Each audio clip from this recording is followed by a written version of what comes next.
I can't sit in my seat. I cannot stay in my seat. Oh, Diddy, you done, bro. You are done, bro. You done. You're getting indicted for the Tupac shit. Watch. You're done. You're done.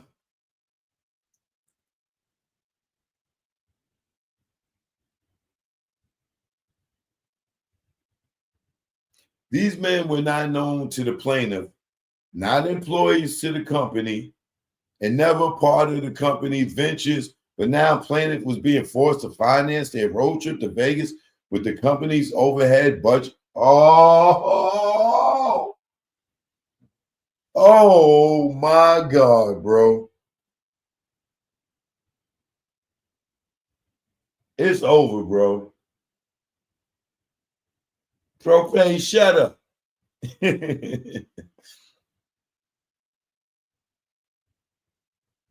Sean Combs then instructed plaintiff to request reimbursement for the rental cars, hotels, and per diem from the parent company at the time, Arista. Upon information and belief, Arista Records reimbursed defendant Combs between $30,000 and $50,000. Oh, this snake about to have them tied up in a RICO for the oh my God. Upon information and belief, several years after Tupac Shakur was murdered, Dwayne Keefe D, known as the Southside Compton Crip, traveled to New York City and Harlem. Upon information and belief, Davis was extremely angry and aggressively sought out immediate meeting with Sean Combs or anyone else who he could get on tape to confirm that he was owed $1 million by Combs and had not been paid. But they taking that from Keefe D. They ain't getting that from Kirk Burrowes. Upon information and belief, Keefe D was expected a payment of $1 million, which had not been received. Reports suggest that some was promised as compensation for facilitated actions that contributed to the assassination of Tupac Shakur. When the payment failed to materialize, tension escalated between Davis and Combs, with Davis making repeated demands for his money and expressing growing frustration over the lack of fulfillment of the alleged deal.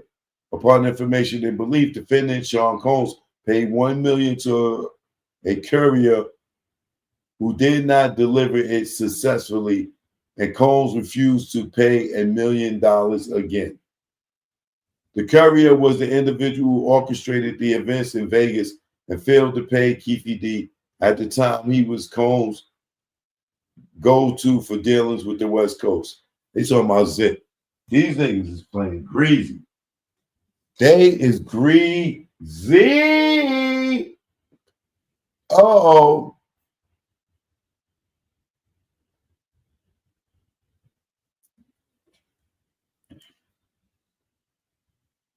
Sean Combs' exploitation, control, and betrayal of Christopher Wallace, Biggie Smalls.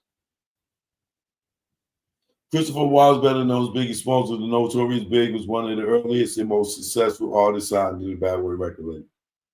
Under the defendant Combs' management, Wallace became the label's flagship artist, propelling Bad Boy Entertainment to national prominence. However, their relationship was far from an equal partnership. Combs exerted immense control over Wallace's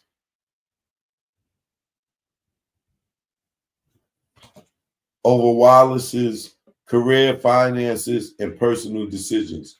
Wallace had grown increasingly frustrated with his financial situation under Bad Boy Entertainment. Despite selling millions of records, he was not receiving his fair share of the profits. In the months leading up to his murder, Wallace renegotiated his contract with Combs and secured a majority share of his royalties. He also limited his commitment to Bad Boy Entertainment, having started his own record label and signed his own artists. Upon information and belief, perceived Wallace renegotiated as a beat. Upon information and belief, Combs perceived Wallace renegotiation as betrayal.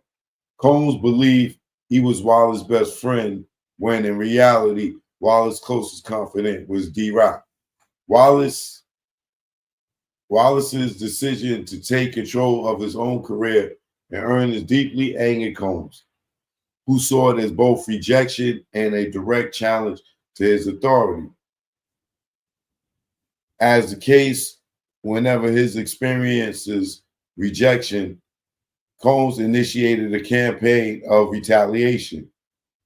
He began to alienate Wallace from key industry connections and used financial leverage to maintain control over his earnings.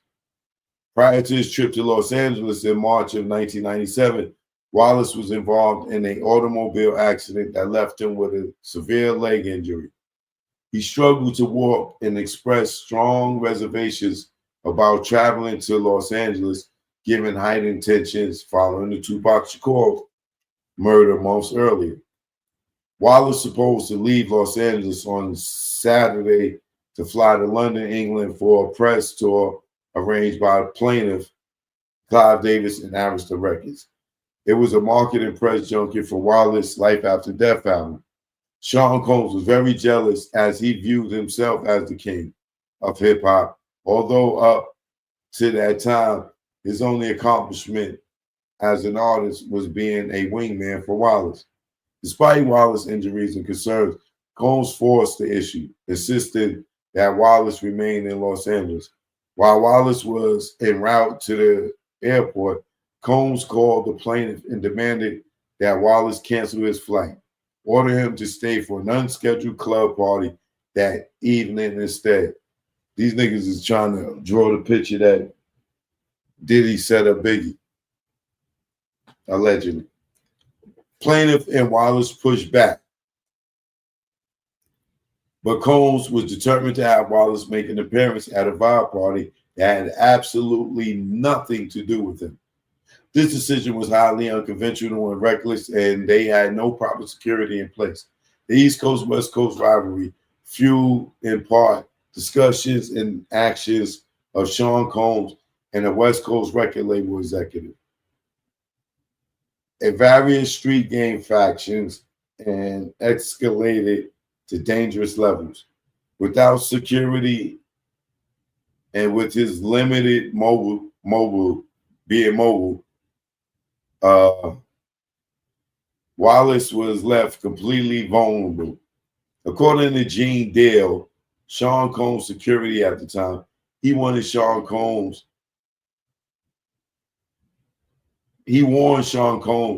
that he was informed that it was not safe for any of them to leave the compound they rented for the weekend.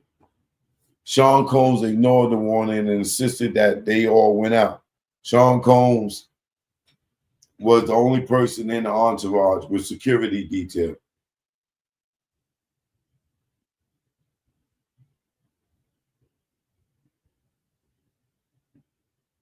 Technically, that would be true.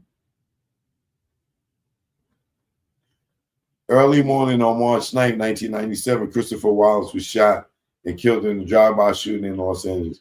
Sean Combs was in the car ahead and was unscathed. According to the plaintiffs' Daily Journal entry following Wallace's affordable murder, Sean Combs did not wait for Wallace's body to get cold before he hightailed it out of Los Angeles. Thinking of only himself, he did not even have the decency to wait for Mr. Wallace's grieving mother to arrive, as she was still en route on the 8 a.m. flight from JFK Airport in New York City to see her deceased son. Sean Combs contacted long-term fixer Clarence Avon, a powerful industry executive with deep connections, including with law enforcement.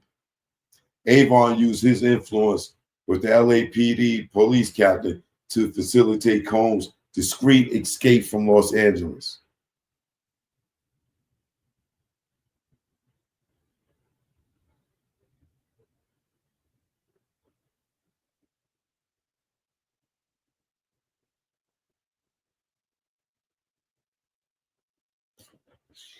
Combs was reportedly transported to a private airport via the trunk of a police cruiser allowing him to leave the city undetected as local gangs searched downtown Los Angeles for him. Plaintiff was left to organize his own travel back to New York and was responsible for orchestrating the travel arrangements for the remainder of the Bad Boy Entertainment staff. The week after Christopher Wallace's murder, Sean Combs launched a public campaign displaying false performative grief over the loss of his best friend.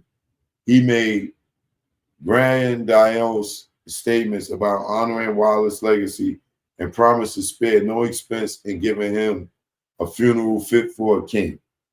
However, behind the scenes, Combs and his lawyer, Kenneth Masaus, forced the plaintiff to turn over Wallace's last contract, which had been negotiated to give Wallace greater financial independence. Combs then instructed the plaintiff to alter the agreement, awarding himself 100% in Wallace's works. Yo, bro, and you did it? And you did it. Oh, man.